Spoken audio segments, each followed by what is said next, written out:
We are. It's going to be that kind of show tonight. I hope everyone is ready. Awesemo.com Wednesday night show, but it's a major edition, as you all know. Myself, Ben Raza, here with the man, Jason Roslin, and we're ready to go. A lot of prep, but I think we're at the finish line now. I'm ready for golf to get underway. Are you excited? How could you not be? Yeah. Oh, no. I did it again. Just give me 1 second. What have you done? We're off to a good start. I don't know. We're off to a really good start. Oh, just give me 2 seconds. Well, then I'm going to keep talking. We got Pebble Beach. We've got a major. Oh, wow, folks. Just me, I guess. Don't worry. I'll be in the middle of a sentence. He'll pop back, and then you'll hear his antics. So here we go. We got Chad in rare form. Coolers riling up the gang. Obviously, we're gonna get to Brooks, people. I know everyone. I'm sure people want to know. I'm underweight again. He's not going to be nearly as popular as DJ. It is what it is. I get it. We've seen this time and time again with him. I think the one caveat is you can get some exposure to him and not have to go overweight. So just to get that on off the top. Here we go. I'm back. What did I tell you, people? There you go.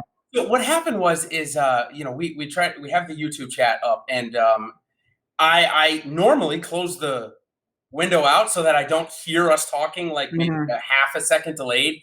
But this time I couldn't do it, and I couldn't find the window because it was open in a different browser. Anyways, the reason that we're here is to talk about the U.S. Open. I'm sorry, guys. That is out of the way. That's going to be the only technical difficulty of the show. Cross my fingers. But speaking of any technical difficulties, we don't have those actually on the Awesemo.com site.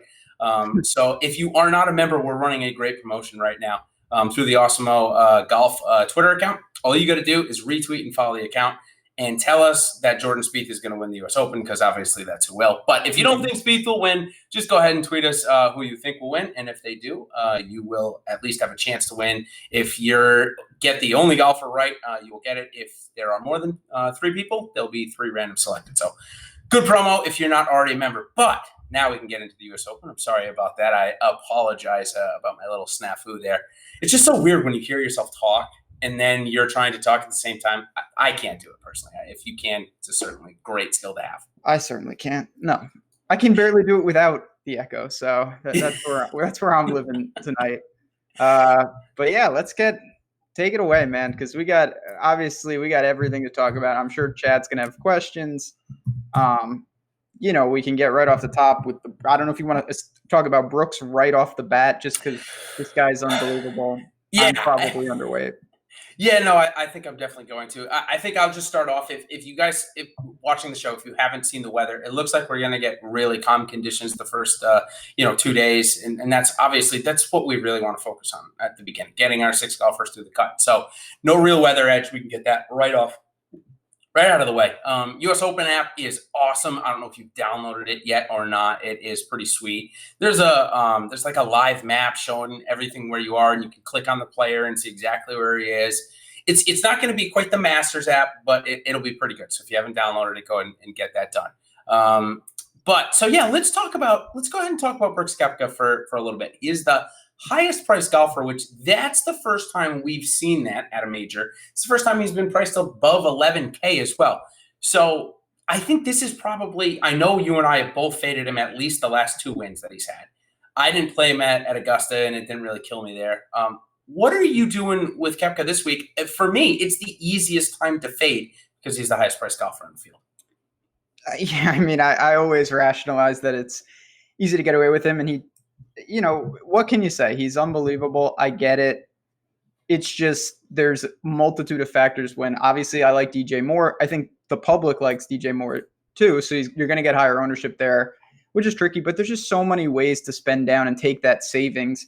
We're obviously going to talk about these lower range guys. The difference in that money can be, a mid-7s guy to a mid-6s, and the mid-6s to it's a gigantic leap. Whereas the difference between Brooks and Tiger, Brooks and Rose, is a much smaller margin to me.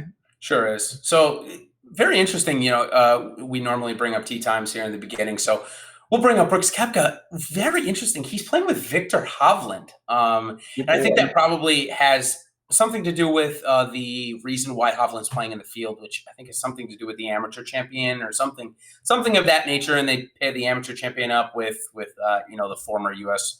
Open champ. So just wanted to bring that up. And Molinari, of course, the British Open champion. So I guess that all makes sense. Does that interest you? Because Molinari is also going to be very low owned, and we'll get to that in a bit. But give me your thoughts just quickly on Hovland. I mean, made the cut at the Masters, put up some good points. Is he in play for you all this week? I guess you could go there. He fills a price range that's barren. So if you need someone that low, it's minimal options. Matt Jones, him. Obviously, I don't know. I'm more worried about how do I structure up top. You chat right now already. Good question. Tiger versus Cantlay. These are the type of decisions that I'm weighing. Obviously, you're another one of your guys. He's going to be really popular at flat 10K. Hard not to argue. He was incredible at Jack's place. Tiger, though, is interesting. I think he's well suited for this course as well. Yeah, he is. And that's the thing. Can you get in two, and can you get away with just fading all four of those, or all three of the other ones? Talking obviously McIlroy, DJ, and Koepka. And yeah, I mean, you can, and the lineup's not that bad. I mean, you're still averaging with Tiger in there. I think the average is like 7,300. So you've got to dip below. You can't, stack all of those guys that I'm sure you and I are both relatively high on. And so is everybody in that mid-7 range. And you can get away with doing that if you start with Cantlay and go lower than Cantlay. Or Spieth, you can also get Spieth in there too. When you go up to Tiger, though, that $400 makes a difference. You cannot get Simpson, Seneca, or so on. So, that we'll talk about in a bit here. So it's all about the build. For me, I did find that the $700 between Cantlay and Woods was enough to get me to go to Cantlay in a coin flip situation, because the lineup just looked better when I had that extra $700 to spend. It's tough. Obviously Rory's lurking there too, who would have been higher priced if the pricing held off. There's no doubt about that. I use Tiger in cash. I think he plays well. Can he win? Of course he could win, but all these guys can.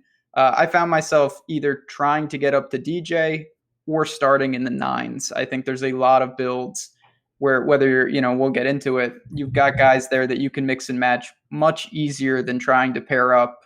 You take 2 above 10K, you're really getting dicey fast. Definitely. And DJ is one of the powerhouses going out in the morning. There's about 4 tee times, starting with Jon Rahm at 751, Mark Leishman, Rory McIlroy. And then you've got 4 tee times, 5 tee times there that have all really good pairings in that range. Since we're about to get into Jon Rahm and such, any pairings that you're actually looking to stack together in a lineup? So early in the morning, you got Ricky and Day are going out together Siwoo. Siwoo, no interest there. I know. I don't want to throw shade at Siwoo, but he could get in the mix. Yeah, no, I don't know why he's just lurking, honestly. And then only a couple really interesting little range there. You got JT and Bryson playing together. Yes. Decky and Fleetwood are playing together. There are some really good, this is the U.S. Open, so there's quality players all around. I have a couple of lineups that have some of those pairings intact. Yeah, that's a half hour of just straight strength. And I'm sure we'll get some of them, maybe 2, maybe 4 groups. I'm not sure how the coverage is going to go quite yet. I'm guessing we'll get at least 2 of the groups. So that'll be fun to watch. And you've got some great game theory plays in there. Jon Rahm coming out under 10%. It looks like ownership just not in good form. First time in his career, he's missed back-to-back cuts, I believe, that he's going to be coming off of. So some really good storylines. Before that, I will bring up 707, Thorbjorn Olesen and Emiliano Grillo. I think that's a really interesting one because they have similar games. I think Grillo is maybe a little bit better. OWGR, I think they sit right next to each other. So I actually do think they could feed off each other, and I did find myself using them two as a first kind of tee time stack. Also where's our guy? EVR, 656. So he's playing with Scott Piercy, and I had this decision with Scott Piercy of Bethpage. They're about the same price. Do you like either enough to play in your big lineups? And if so, what made you choose one over the other? I don't. EVR is a guy that I think I was stunned last week how popular he was. Yeah, And crazy. he's playing really well, and I think he's going to be popular once again this week. There are other guys at 6,900 in particular is a really interesting price with Benny on. You have Duffner, Wise is there, Danny Willett's $100 less. There are options. So yeah, don't rule out Ches Reavie too on a 7,000-yard course that, fairways. Absolutely. And Bern Wiesberger, who's playing in the group right after them. Yep. It's another short hitter. So I don't have a ton of them, but I will just second what you said about Griot is interesting to me. What are you doing with him? Did you get into that mess? I did. He just sucks me in. He just totally sucks me in every time. The stats just look too good. And you know what? He has been playing pretty good, and he has not let me down lately when I have played him. I mean, he's top 10 last time he was out. And I guess what I liked was he was a late ad, so he probably missed some of the model builds. And if they don't go back and rebuild the models after they see the DraftKings, it looks like his ownership is going to probably be around 5% because of that. So I did use him. I didn't use him in the two top, the 36 or the 1500. He was in the 3-entry 5 max because he probably comes in even lower. And people in the 3-entry max are going to be just pumping Webb Simpson and Henrik Stenson for a good reason. And your boy, and I'm jumping on too, Snedeker. I just found it to be a good pivot off of those guys. And he's in good form. So it's not like I'm going to a guy that's not playing well at this point. Makes sense. There's so many options, and this is one of the things we have to weigh in a major. So depending on how you structure, it's about trying to find that balance between, do I have enough upside before, and not to jump around a little bit, but just on a gut feel, how do you think this plays? Do you think it's just outrageous where +2 could win this, or do you think someone's going to be, if they get really hot, hovering 7, 8, 9 under? So the difference between here and Bethpage, to me, it's going to set up similar in type of score differential, meaning you're going to get guys that are so far over par that cannot hit a fairway. They're going to be so far over par, it's going to be crazy. Very, very similar to Bethpage. But if you're hitting fairways, I mean, McIlroy said it in his interview today, and I've mentioned a few times, I like watching the interviews, especially of the top players, just to listen to them talk. And McIlroy mentioned that in the first 6 holes, you could feasibly have 4 wedges into greens, and then you get the par 5, 6, so you could feasibly have an eagle look there. It's all about sight lines and being able to put the ball in the fairway. So with that being said, 2010, I'm taking that out. The reason I'm taking that out is because it was so windy, and the 17th hole played the toughest hole of the week. That's not going to happen this week. It's going to be the second hole for sure. So with that being said, I think we could get to double digits. If Rory McIlroy plays like he did last week, he'll get to double digits this week. No arguing with that, yeah. Yeah, that's the thing. And if Brooks Koepka plays like, Rory did last week, he'll get to double digits. If Spieth gains 8 strokes putting, he'll get to double digits. So Spieth said today or yesterday in his press conference, he would sign for 3 under. I think it's better than 3 under. If he shoots 3 under, he'll come top 5 again. I think this winner's getting 8 under. I think it's going to be it's the course really is, if you're, and that's what it should be. If you are offline, you're going to be punished severely. You're going to see guys if they don't have it, it's going to be bad, really bad. But if you do keep it in the fairway and attack, you hit these greens, no matter where you land, that's the one thing. They're small greens. But that means if you hit them, you probably have a pretty good look. Regardless of where you are. Hitting into the center of these greens is not the worst thing in the world by any stretch. No. So I wouldn't be stunned to see some guys, I'm not going to say take the course apart because I don't believe that, but I think there will be some scores out there on some given days with this weather. I mean, that's really the factor with Pebble. When you get weather like this is the time to take advantage. Yeah, and here's what I'll say. I think that we could see a 8 under, 9 under score on Friday, and we could see that number come down by Sunday afternoon. I mean, we have seen plenty of times. I distinctly remember the Players' Championship a couple of years ago. They let the course go on Saturday. I don't know if you remember correctly, and I think the average score was 76. I mean, Pebble could do that if they wanted to. They could not water the greens, and they could run the greens up to a 15, and the average score would be 77. I don't think they're going to do it, but they could. If they're nervous about it getting like the 15 under, which they definitely don't want, and legitimately Rory is at 8 or 9, they will do something like that. Obviously, the Protect Par hashtag has gone around about the U.S. Open for quite a while. again, I think we see it get into an 8 or 9 under par. And remember, even Bethpage, which played so hard. I mean, what did Koepka shoot? 9 under is the winning score there. With DJ coming in second at 6 under, I think we're going to see something super similar. Fair enough. I like that. Obviously, I don't mind the carnage. If it's ridiculous, it can get a little tricky. But, just to tie that into DFS, and I'm not saying don't worry about 6-6. You want that. But you're going to need placement points. Streaks, bonuses are going to be few and far between, and that's probably being generous. So you're going to be more correlated to where the guys finish. And all in all, we've seen this time and time again, if you're a 6 of 6, you may not be gaining that much on the 5 of 6s if your guys are all shooting 5 and 6 over. Yeah, a couple of points on that, just referring to Bethpage. And I only refer to Bethpage not because it's similar, of course, it's similar scoring. That's all. Mm-hmm. And with that, again, it would be a lot different if 7 was a par 5 at Bethpage and here if 2 was a par 5 at Pebble. Scoring would be so different because you have streaks and eagles much more readily available. You don't have that. Brooks Koepka scored 98 points, I think, or 97.5 at Bethpage. 30 points came from his winning score. That's over 30%. That's almost unheard of for a winning positional points. So it goes to what you said, Ben. I think that's going to be super important again, which means it puts a premium on trying to get the winner. So when you look at these 4 guys, and again, because we make a ton of lineups, some people may not. Let's say that you're making 10 lineups. Where would you go with Koepka, DJ, Tiger, and Rory at this point? If I was making 10 lineups this week, I would have 0 Koepkas.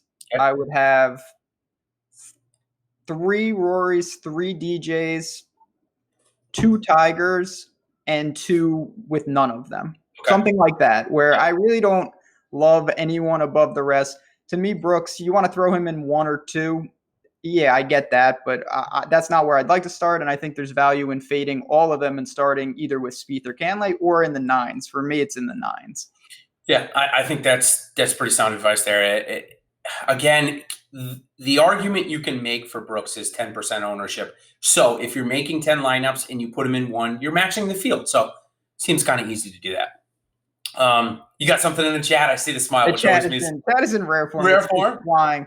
We've got all the fellas in there. Obviously, we appreciate everyone coming out. We will get to a lot of these questions, too. Yeah, I'm sorry that I had the snafu in the beginning and messed up the chat. So tell the guys in there that I'm sure it's going good, and we'll get to all the questions. So, definitely. All right, in the 9K, so we'll skip on Spieth Cantlay. I'm starting my main lineup with them. But let's just say that we don't want to play either of those. In the 9K, you got Fowler, you got your boy Rose. I don't know if you're playing him a lot. Where's the first guy you're going to if you are fading the top 5 or 6 guys? Yeah, so right off the bat, you mentioned Rose. I do really like him. I think he's got – I don't want to say I do like him as a bet. I'll get that right off the top. I still like him in DraftKings. It's not like I'm not playing him. I do worry. We've seen time and time again with Rose. It's been a little shakier than you'd think from a top-end player like that in terms of the floor. The win, he won Farmers, 3rd at Wells Fargo. The guy, he can win. I know that. I think this course, not that it's like Marion, but at the same time, I do see some similarities to his U.S. Open. The real question, and this is where I've struggled, because I like Ricky, obviously. JT or Day? If you're choosing one, I got that question today from someone. It's a great question. God, it's so close for me between those 2. So, do we know where Jason Day's game is? No, but he brought on Stevie. He brought on Stevie Williams. I think Pebble is an interesting course. Him clubbing down is very beneficial to him. No doubt about it. But it's a real question of where his game is at. I think that is a reasonable ask. Yeah, it's an interesting one. I mean, we're gonna get pretty similar ownership, right? Maybe a little bit higher on JT. Pretty significantly higher. Right? Oh, no, Day's coming in about 14 and JT's about 18. So, yeah, I'll be honest with you. It's an interesting one. I found myself going to JT because I believe that we know where JT's game is. We saw him the last 2 weeks. We saw the iron play being rather good. We know he's going to have to club down off the tee, which, again, I think kind of helps him as well. But the iron game was fire for me, and the putting was horrendous. So, I guess I'm just leaning JT because I think I know where his game is a little bit more. It's a tough one for me, but JT is who I'm going to in this point. On FanDuel particularly, Day is, he's sub 11K. There it's not as close. On DraftKings, they're, virtually the same price. So it is, I did do some site-specific things, and that is if you're playing on different sites, you have the luxury of kind of price shopping. You can get some discounts on some guys. I think both play well. I think this is a range you really can attack with those four. Molinari's not, to me, in the same breath as those guys. So I did find myself even playing 3 of 4 in certain lineups and going like hybrid balanced. Yep. I mean, certainly at the majors, it'll let you do this. So one of the names that no one's talking about, and I mean nobody is talking about, and it's a 7,000-yard course. So the one gripe against this guy in the last couple of years has been his driving distance. Nobody's talking about Molinari. And I know that you haven't been a huge fan earlier in the season. We saw him get that big win at Arnold. Are you going to him at all? I mean, he's terrible form this week, but it's 7,000 yards at a course that's going to demand good iron play and hitting the ball in the fairway and a hot putter. I mean, I've got some. He's not my main lineup. Don't get me wrong. He's certainly – but for the millionaire maker, I think he's a pretty good spot. Yeah, in a tournament like that where you have a guy – I mean, say what you want about him, and I'm certainly more against him than with him. The guy's shown when he's on, he's unstoppable, literally unstoppable when he gets hot. Now he's not on right now, but this is objectively, off the tee and stuff he can gain without being long. This course not going to overpower anyone. The problem I have is I like Fleetwood, and Decky is certainly a priority for me again this week. So when I'm tasked with having 9K left, I want to get to those guys, and then I'm not even talking about Adam Scott, who's also very interesting this week. So Tommy Fleetwood and Hideki Matsuyama, Xander Schauffele, Adam Scott, Matt Kuchar. Those 4 guys, I mean, 5 guys, right? I'm sorry, 5 guys. They are really hard to differentiate this week. I mean, Fleetwood's not in the best form. Matsuyama is just fire right now, tee to green, so that's going to be a really hard fade. Xander Schauffele just shows up in majors. That's what he does. And Adam Scott is in great form. So in the lineups that you can only get one of them, and let's say you had 10 lineups again, where would you be putting your ownership here? For me, I guess I'll go first. I went to Matsuyama more than I did Scott, which was more than I did Schauffele and Kuchar. I'm pretty much in line with that. Decky would be the guy, and that's on all sites. Now, just want to make a note again, because Chad is asking, and it's a good question, about, a lot of this is DraftKings centric. Decky's $34 on Yahoo. That's absurd. That's absurd. He should be 100% on. Almost a lock button. That's, Scott's 36 over there. But for me, Decky overall is the guy, followed by kind of Scott, Fleetwood, and then it would trickle down to the other two. And it's nothing against, you summarized it well with Xander's a damn good player. Kuchar is always quality, should play fine. Decky seems like he still hasn't knocked on the door. He's playing better than I think the results are showing.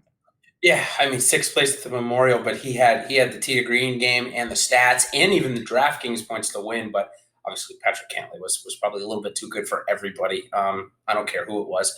So, all right, the leverage in the 8K is very, very interesting that it's coming in as Tony Finau, 8,400, coming in less than 10% owned. That was, I mean, I don't care what tournament it is. That's almost unheard of in the last couple of years.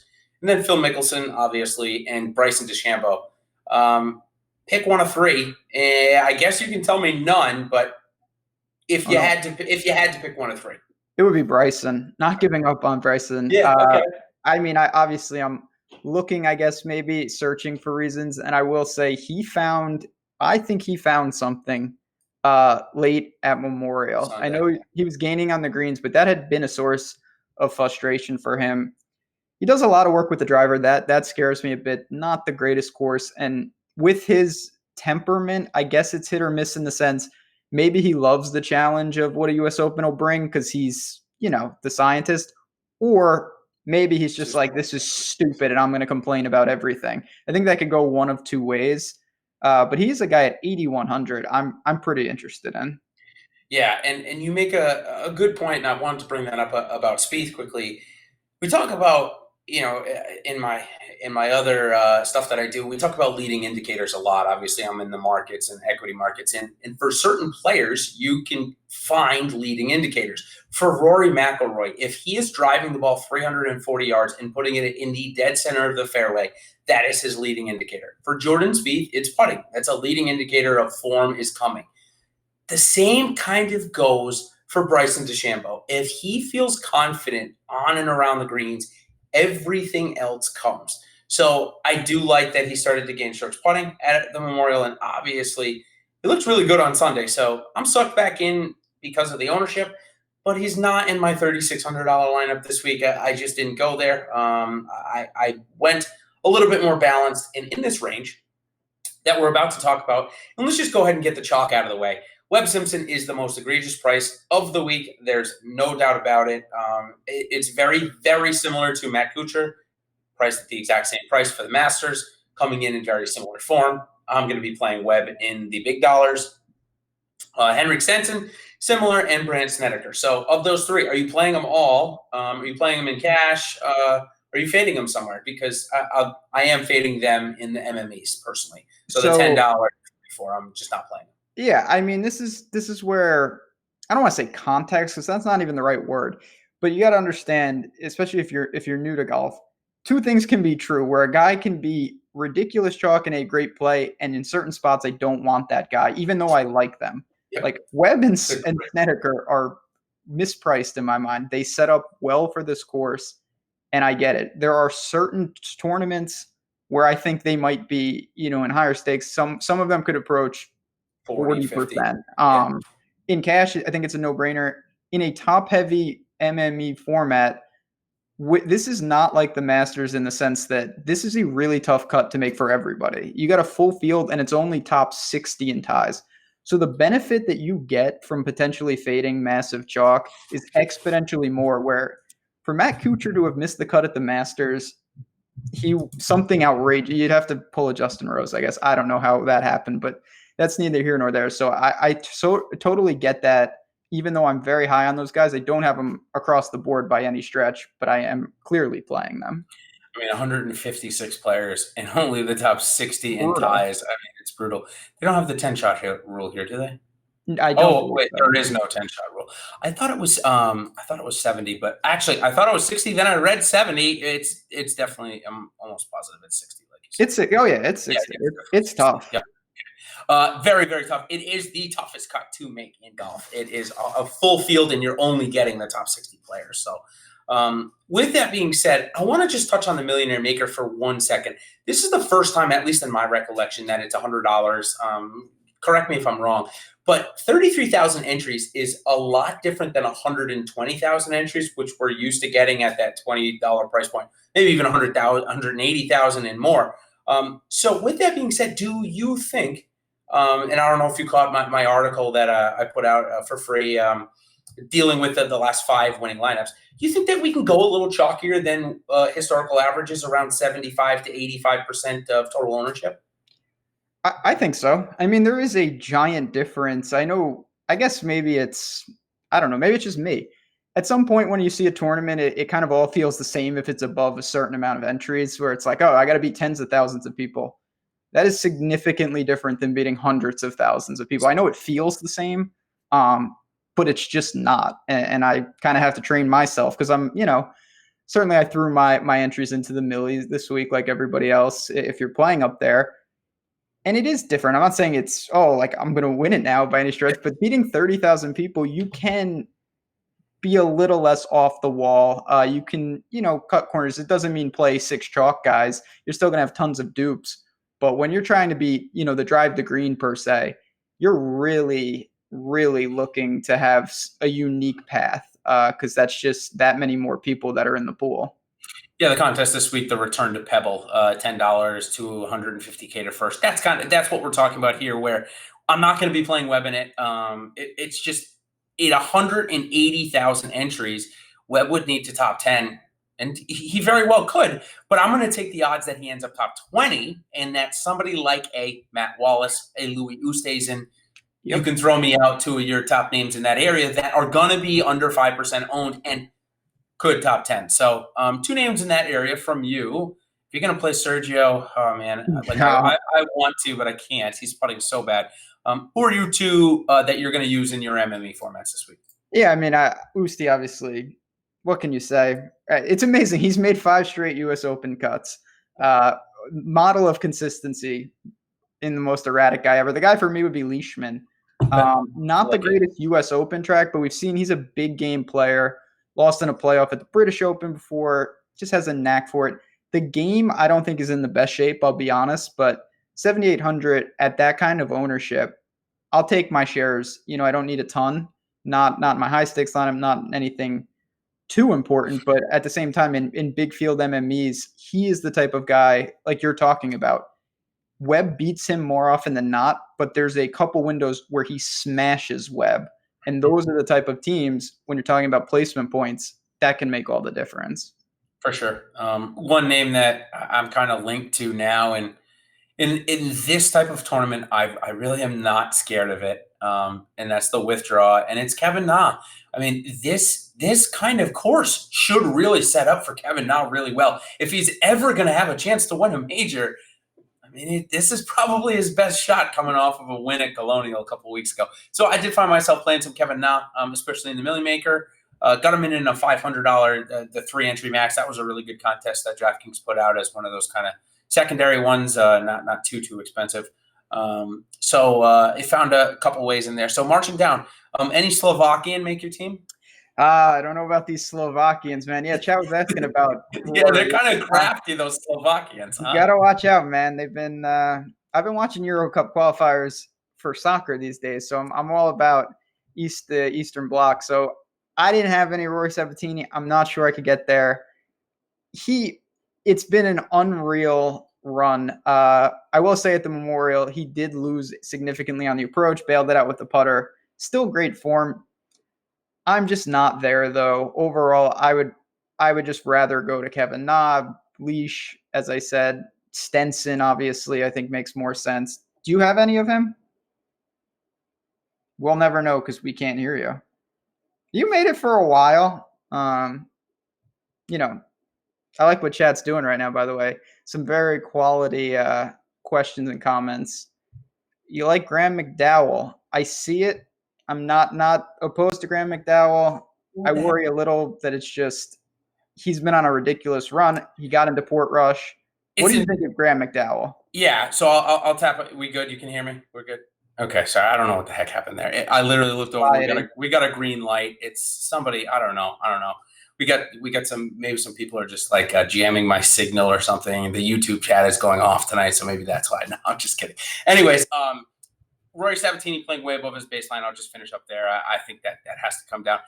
A lot of energy went into the McDowell thing, but he is, in essence, the defending venue champion. I found myself playing him once and then going to Martin Keimer because Martin Keimer's in great form and he's going to be like 1% owned. Did you find yourself? I know I read your thing. I know you're going to Matt Fitzpatrick. You like Matt Fitzpatrick in a bet. That was a nice free article that Ben wrote yesterday, the betting preview. And McDowell's got a really good odds. What, 13-1 for top European? Yeah, so Fitzy is 13-1 to be the top Englishman, which I really Englishman. Sorry, okay, yeah, that's so an even better one. You have to deal with Rory and the other non-English, but Keimer. The thing about him is pretty simple. He had a really bad go of it. He found form. Can he survive with his horrendous chipping? If he hits a ton of greens and he can mask that, he's a very interesting guy. He's a one-off. We talked about Webb. Sneds is the same way. You can play him, or you can try to go to Fitzy, Griot, Keimer, RCB. There's a lot of options down there, and Sneds is going to be a lightning rod for ownership. Under 5%, pick one of the three. This is going to be probably one of the toughest ones I ask you tonight.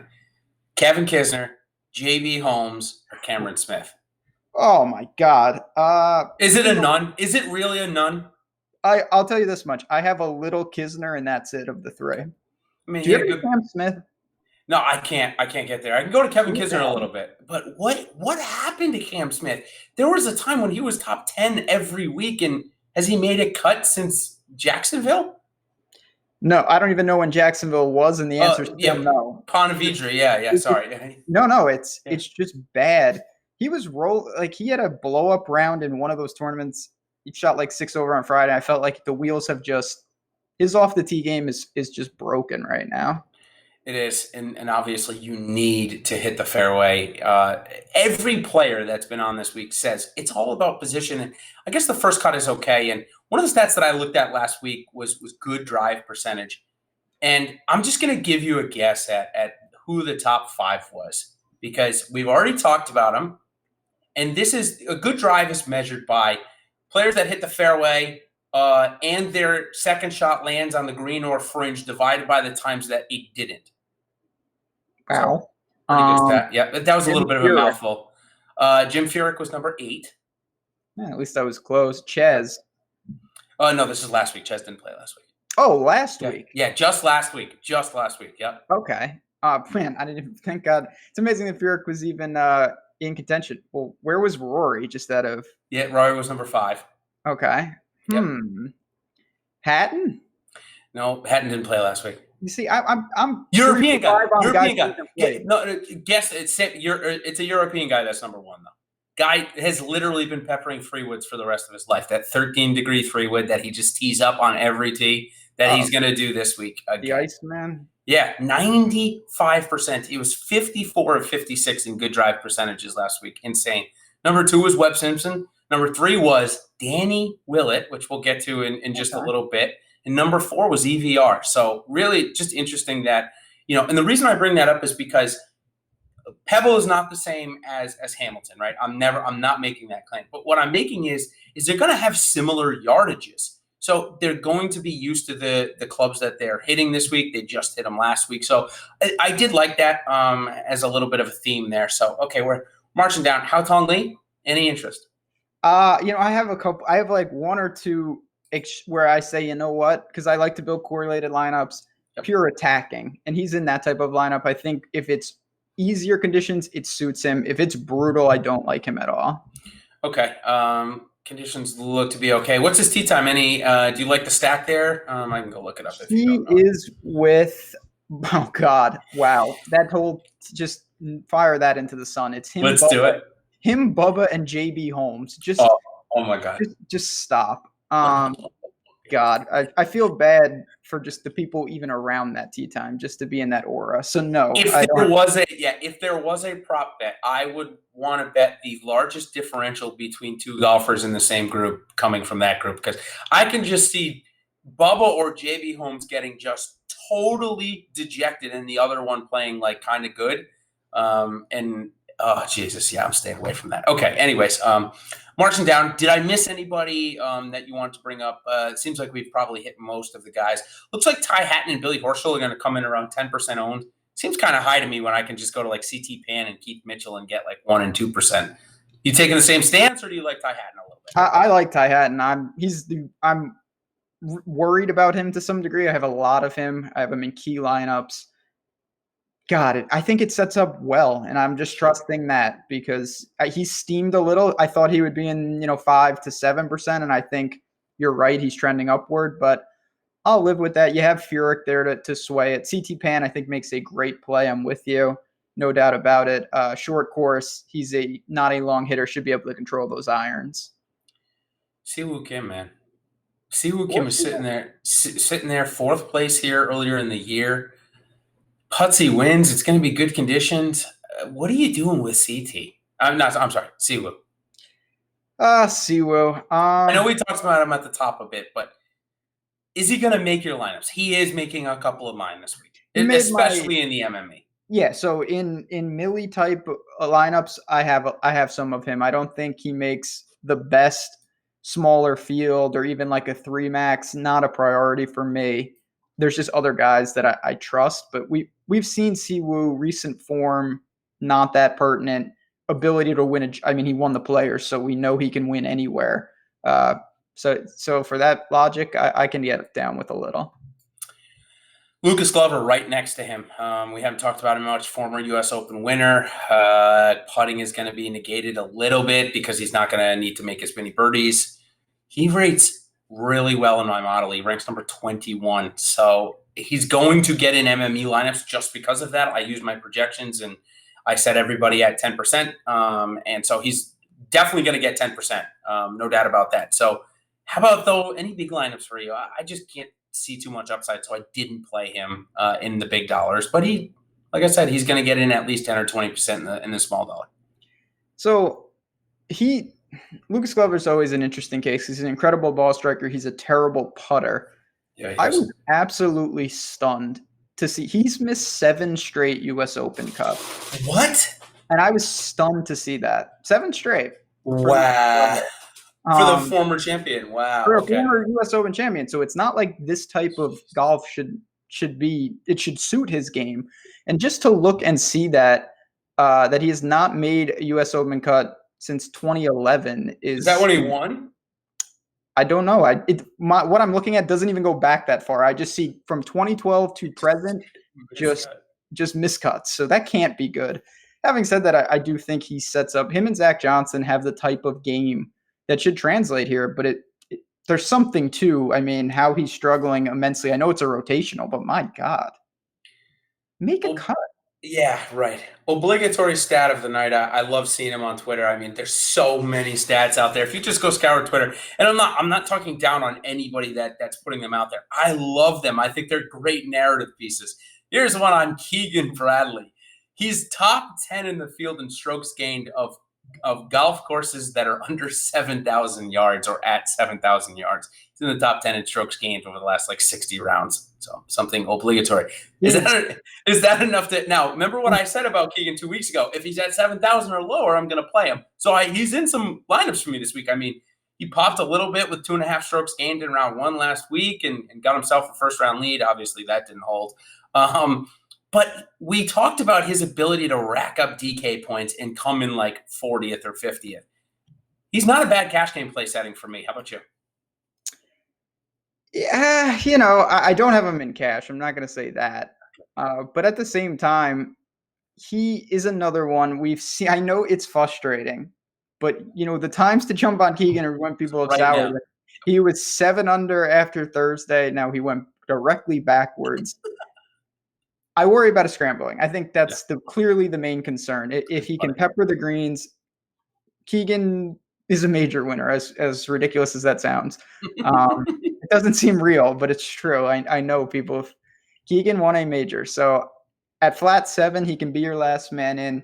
He is someone, though. Him, Berger, and Griot are 3 guys that I'm interested in that have severe issues around the green. And that could be a death sentence here, and it kept me from really jamming any of them.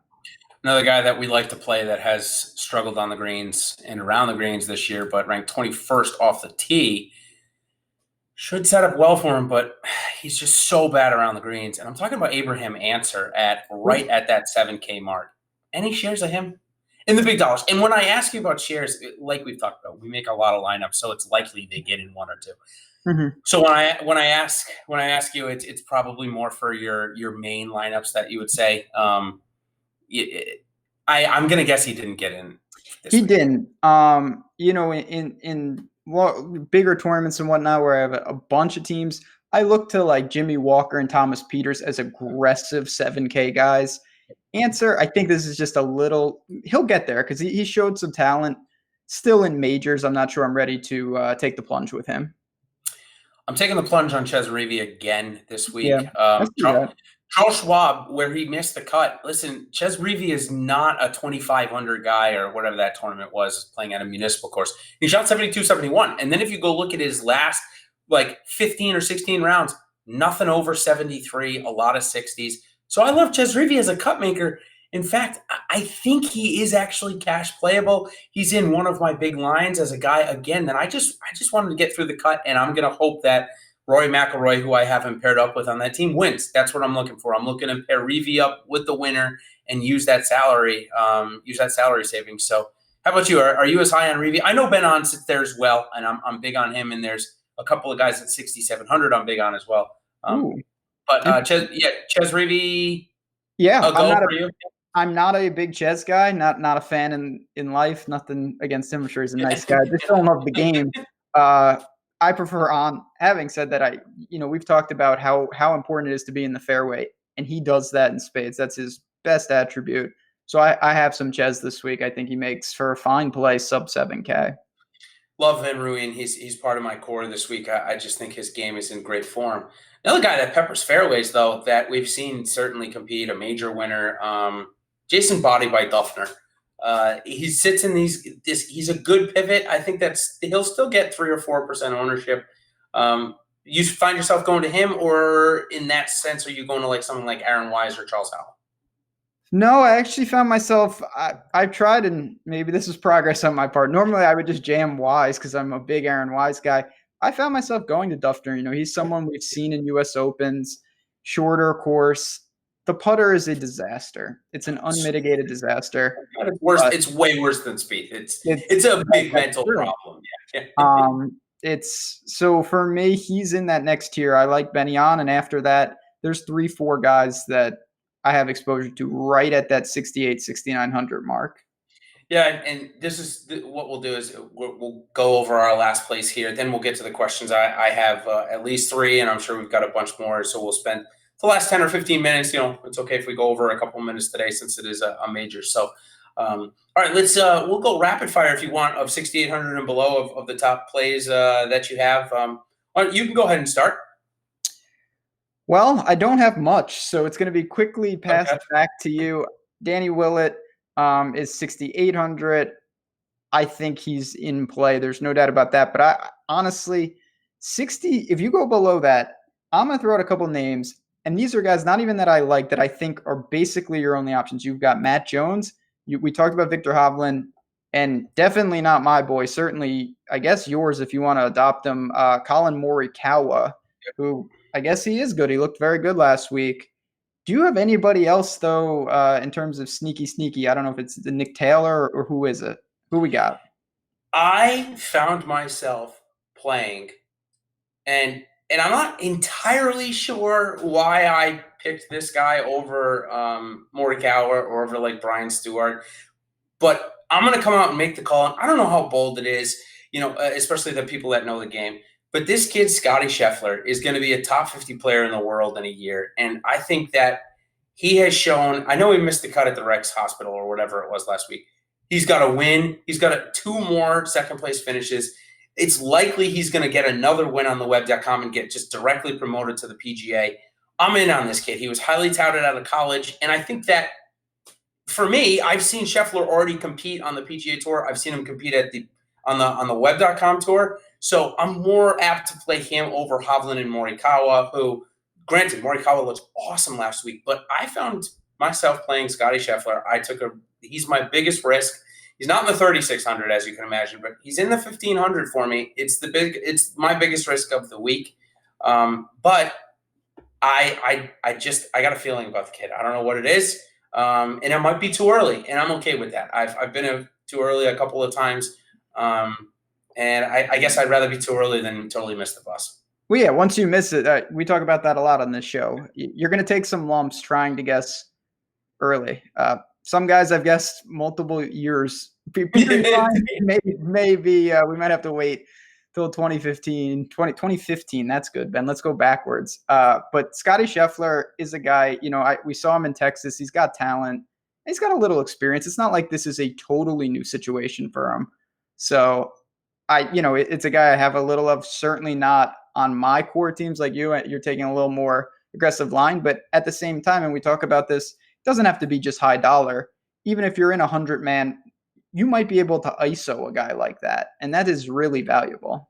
Absolutely. The 2 guys, so interesting. I went Morikawa and Hovland on FanDuel because they're $800 cheaper than they are on DraftKings. So I used that. They're basically min price. They're $500 cheaper. So that $500 more expensive. So I went Morikawa or Hovland. That allowed me to get 4 studs in there. So I loved that line. I did it a couple of times. That's where I used those guys who I do believe in their talent. We'll see them on the PGA Tour within the next 52 weeks. So Andrew Putnam just got a question from Coolers in the chat. That'll be the first one we take. I'm definitely in on Putnam. Not on. I think he might have just made my $500. He might have been the last guy out in that player pool. I'll have to go check. but definitely have him at 20% for the MMEs. How about you? And then you can talk about our boy, Kyle Stanley. So Putnam and Stanley both at 6,800. Are they in play for you? Putnam is not. That's a guy. He's shown some talent too and some form. So if you really, my goal was to not go down here. So I want to make that clear. I didn't have to dig too much, and I'm sacrificing. You're going to have teams that have two monsters, and I'm not. If you chose to go down here, and I have to live with that. So we'll see about that. Kyle Stanley, again, he's in the bucket. I should have clarified with Griot, Berger. He's an awful scrambler. So I really worry about him. He's shown some lives. I like him more on a long course where the par fours are like 500 yards.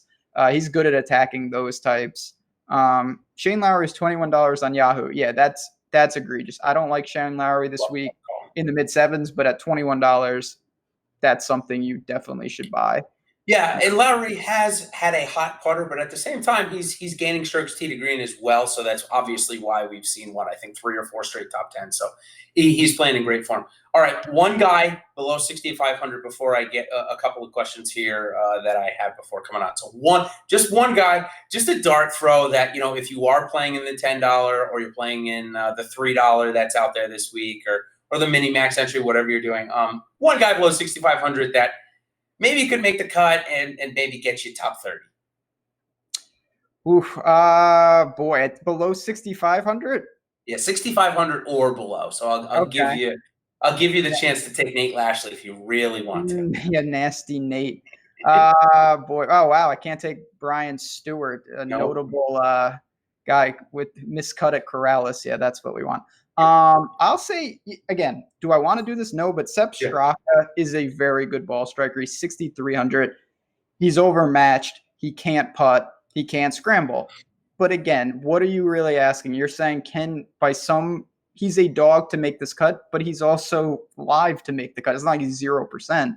You want to look to a guy like that. And the reason you do that is because you say, I want DJ and Tiger. I think it's going to be, like when we saw Phil and Stenson at the British Open, a duel. If it's a duel between two top-end guys, you're going to be able to live with a really low-owned dart throw like this, especially if they can get through and find the weekend. Definitely. If you play the European Tour, you know this guy. If you don't play the European Tour, you don't know this guy. His name is Ardri Arnaus. So it's Spanish. So he's Spanish. So it's Ardri Arnaus, I believe. That's French. I don't know. Somebody help me out in chat if you know how to pronounce it correctly. He was shocked. The 1 week we were off, he was like 40% owned, and he was like 18 over. But he was down with like the native Moroccans at like 30 over par. That was after coming off his second place too the week before. Yeah. Anyways, 6,400 and 7,300. I'll have him in 1 or 2. Like I said, I just kind of found this guy I like. I'm 23 years old, great ball striker. There's a pair of maybe 3 or 4 of these European Tour guys that I would put in an Aaron Wise bucket, but not as talented as Wise. But that they have such volatility on the European Tour. Marcus Kinhult is another name that wins and misses cut. Tap 10s, misses cuts. Arnaud is like that and a couple of others. So, all right, I got one question for you. Chat is very active. That's out of control. I like it. I love it. It's good. I'm missing some of it. I'm missing most of it, so you'll have to fill me in. But okay, one question before you give me a few of those. Had a really good one, cash purposes. So I know you and I mainly focus on GPP, but we do play some cash. Finau versus Xander, and then as well as RCB versus McDowell. For cash? Yeah. I would take McDowell, even though I like RCB. I think Graham, just the way he plays, little safer. And then who was the guy against Finau? Xander. I'd take Xander. I just, Finau's a very interesting because he's going to be low owned and we don't see that a lot. But in cash, you're not you're borderline not concerned with ownership. I would take Xander as best available there. Alex Noren in play? Ooh, I have a little. I knew you couldn't get away from him. There's no way you could have gotten away. He played himself out of it pretty quickly. You saw he had a good first round, right? Bad second round, but made the cut, and you just could see he did not. Everything he does is bad. It's just bad. Having said that, I do have a little because he's. I think Europeans they play in ridiculous conditions a lot more often than these guys. Courses are not as maintained. It's windy, and he thrived before he came over here. He's winning tournaments like there's no tomorrow. So 7,100 at low percentage, sure, but not a priority. Under 10K, like right around and under 10K on FanDuel, specific question. Kevin Na and Rory Sabatini, to me, good place to get exposure on those guys. I think you're getting a good price discount versus somebody like Henrik Stenson, who's $2,000 or $1,900 away, and Simpson as well. Now, those guys are still good plays. Don't get me wrong. I'm still fine with them. I'm just saying if you want the leverage, because a lot of people will be going to Stenson and Simpson in that range on FanDuel, you could get some leverage on the two guys I mentioned. Anything to you stick out other than those two guys?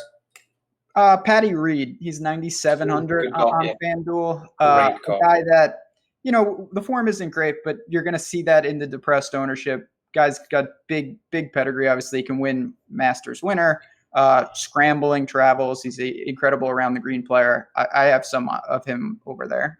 I think that's a good call on FanDuel. You could see something as low as like 2 or 1%. It gets so low so quickly on these non-chalky guys. So, all right, why don't you throw a few at me if you got them from the chat? Oh, I got. Believe me, how much time you got? We got quickly Martin Keimer. I think we both talked about him. I worry about his chipping, but what do you feel about? We mentioned him at the top of the show. You feeling the burn with Wiesberger? He's healthy. He won in Denmark, or is there just too many guys? Ches on kind of ahead of him. So, in that's the thing. If I want to skip the Simpson and Stenson section, I can just go ahead and put Wiesberger and Reeve in the same lineup, and then go ahead and get McIlroy or DJ or two of the studs. So he's in play for me. He didn't make my big dollar. He didn't get in the 500. He's in a couple. He's probably in about. I'm doing 50 milli makers. He'll probably get in about 5. And then he'll probably be about 15%. So yeah, he's I wouldn't say a core play, but he's a fringe.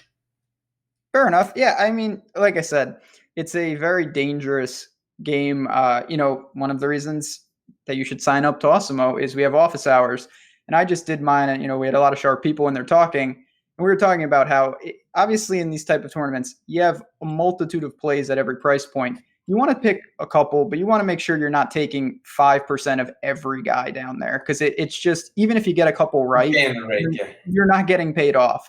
So unfortunately, you can't grab everyone. And Wiesberger, even though I'm a fan of his, I didn't get great leverage with him. But what are you going to do? And I think that really does come down to the way you build. That's all. If you build more balance, you don't need to go down there. As you've said, you're trying to not go down there.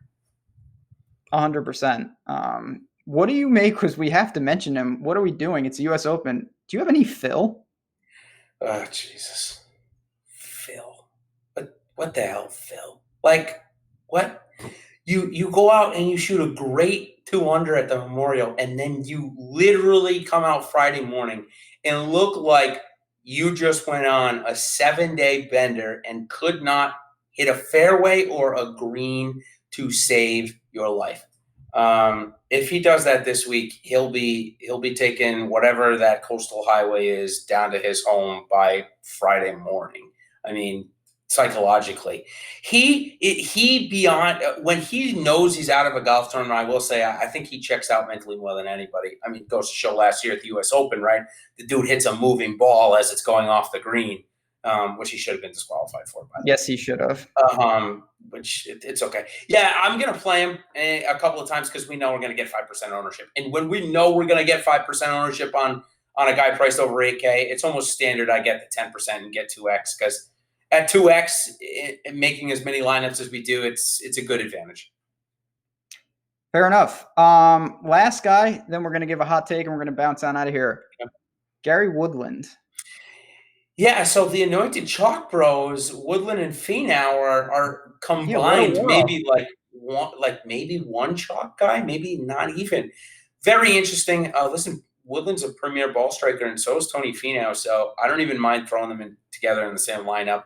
I made my first build in the 1,500. My $3,600 lineup was literally set. The second lineup's salaries came out. It took me 3 minutes. Maybe not even to make, because I just knew where I was going up top, and then it was easy to fill in from there.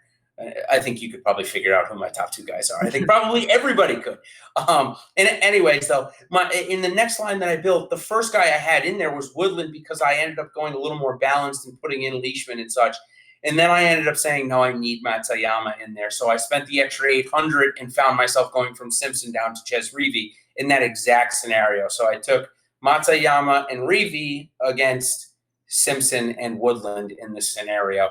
It's just what I did. I feel like there's more upside with Matsuyama than we do have Woodland right now. And I think that Ches can come within about 5 or 10 DraftKings points of Simpson. That's what I'm betting on at this point.